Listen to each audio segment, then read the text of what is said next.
ঢাকা আন্তর্জাতিক বাণিজ্য মেলায় এবার একটি বিশেষ প্যাভিলিয়ন দর্শনার্থীদের মন ছুঁয়ে যাচ্ছে। এখানকার প্রতিটি পণ্যের সঙ্গে জড়িয়ে আছে পরিবর্তনের এক অনন্য গল্প। ৩০তম ঢাকা আন্তর্জাতিক বাণিজ্য মেলায় কারা অধিদপ্তরের এই প্যাভিলিয়নে প্রদর্শিত হচ্ছে ৩ শতাধিক পণ্য, যার প্রতিটি তৈরি হয়েছে দেশের বিভিন্ন কারাগারের সশ্রম কারাবন্দীদের হাতে। বাঁশ, বেত, কাঠ, পাট, চামড়া আর পুঁতির কারুকাজে সাজানো এই প্যাভিলিয়ন একদিকে যেমন আছে ঐতিহ্যবাহী জামদানি শাড়ি আর নকশি কাঁথা, অন্যদিকে আধুনিক ডিজাইনের পাটজাত ব্যাগ, ঘর সাজানোর নানা সামগ্রী। টেকসই নির্মাণ আর নান্দনিক নকশা দর্শনার্থীদের মুগ্ধ করেছে। ৩০ টাকা থেকে শুরু করে সর্বোচ্চ ১০,০০০ টাকার মধ্যে পণ্যের দাম রাখা হয়েছে সাধারণ ক্রেতাদের নাগালের মধ্যে। ৪,০০০ টাকায় মিলছে সিংহাসন চেয়ার, জামদানি শাড়ি পাওয়া যাচ্ছে ৩,০০০ থেকে ৭,০০০ টাকায়। প্রতিটি পণ্যে রয়েছে হাতের ছোঁয়া আর মনের যত্ন। এখানে তোমার কেমন লাগছে? ভালো। এটা তুমি জানো এটা মানে এটা যারা তৈরি করছে তারা কারা? তারা জেল কয়দি।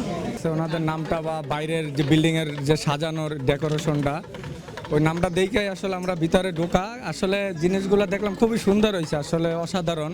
যে ওনাদের ভিতরে একটা আসলে অনেক কিছু আছে যারা ওখানে থাকে। আসলে মেধা হয়তো কে কি কর্ম করছে সেটা আসলে বড় কথা না, মেধা আসলে সবার ভিতরেই ছড়াই আছে।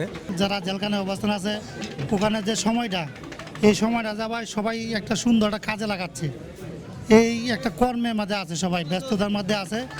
আমি ওই জেল কর্তৃপক্ষের আরও বলবো যেন যারা আছে এইগুলা আমাদের যত কুটির শিল্প আরও এইগুলা কাজ যেন আরও বৃদ্ধি করে কাজের পরিমাণ। এখানে ৩০০রও বেশি পণ্য প্রদর্শিত হচ্ছে। বিক্রয়লব্ধ অর্থের ৫০% সরাসরি বন্দিরা পান, বাকি ৫০% সরকারি কোষাগারে জমা হয়। এর মাধ্যমে তারা শুধু আয় করেন না, আত্মনির্ভরশীল হওয়ার পথ খুঁজে পান। যারা আসছে তারা এই সকল কুটির শিল্প, হস্তশিল্প, কারুপণ্য, এই সকল দৈনন্দিন ব্যবহার যে জিনিসগুলো আছে এগুলোর প্রতি অনেক আকর্ষণ দেখাচ্ছে। তারা বিভিন্ন জিনিস কিনে নিয়ে যাচ্ছে, তারা খালি হাতে যাচ্ছে না, একটা ডুগডুগি, একতারা অথবা একটা বেড ঝাড়ু হলেও নিয়ে যাচ্ছে। মূলত এই কারুপণ্যের এই প্রদর্শনীটার উদ্দেশ্য হলো বন্দীদেরকে পুনর্বাসন করা, তাদের সংশোধনের আওতায় নিয়ে আসা, সমাজের মূল স্রোতধারার মানুষের সাথে তাদেরকে একাত্ম করা। প্রতিটি পণ্যের পেছনে রয়েছে একজন মানুষের পরিশ্রম, স্বপ্ন আর নতুন জীবনের আশা।